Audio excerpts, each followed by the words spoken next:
I'm Jim McMenamin. I am a senior advisor to the dean of the college and a dean for development.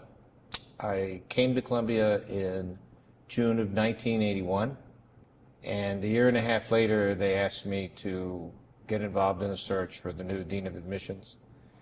And I got that job, but the timing was very fortunate for me because Columbia was then in the dialogue about coeducation.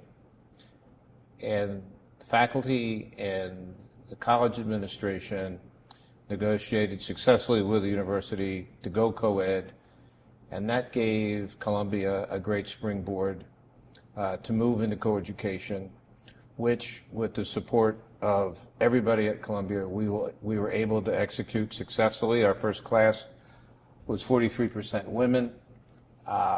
Many of our leaders at Columbia now, who are female, were in those first several classes.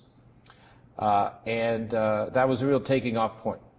Columbia in the early 80s was coming out of a fairly dreary decade of the 70s, but led by Mike Sovereign, our president. The 80s were a great decade for Columbia. And when we look back on that, all of us who still remain friends from that admission staff, we feel fortunate that we were part of that successful run.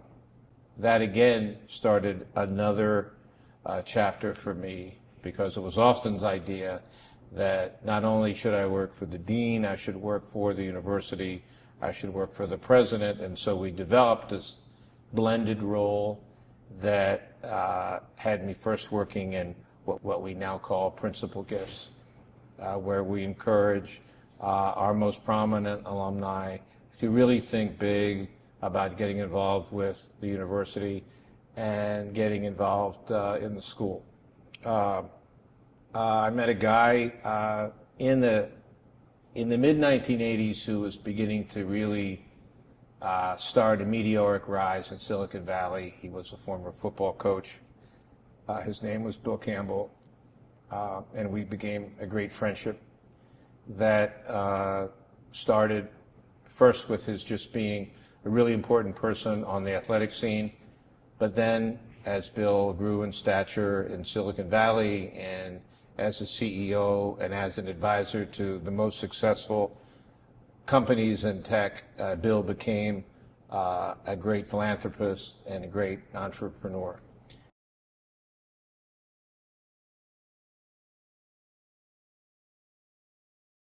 The true taking off point was when Lee Bollinger was selected as president. Bill called me and said, I want to meet that guy. Set up a meeting. And so I went to Susan Fagan and said, this is Bill would not ask for this meeting if he wasn't serious about getting even more involved, and without already having a very strong, favorable first impression of President Bollinger. So I'd like to put everything I have on the line here and have us set up that meeting. And I think that meeting was the beginning of Lee looking to Bill as one of our leaders. He became a trustee shortly afterward, and only 2 years later was elected to become the chairman of the board.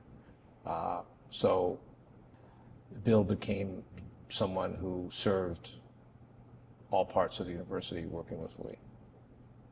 And I guess that little event is the one I'm probably proudest of.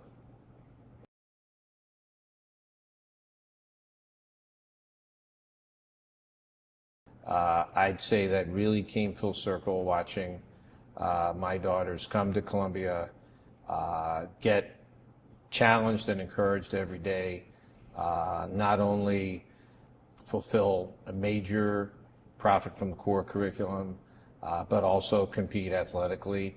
They really did not need their father much anymore after they started at Columbia. And watching that and dealing with them now when they challenge some of the things I say or some of the things we talk about, that's the product of a Columbia education. And they are different people, and I could barely recognize them as seniors as opposed to when they started as freshmen.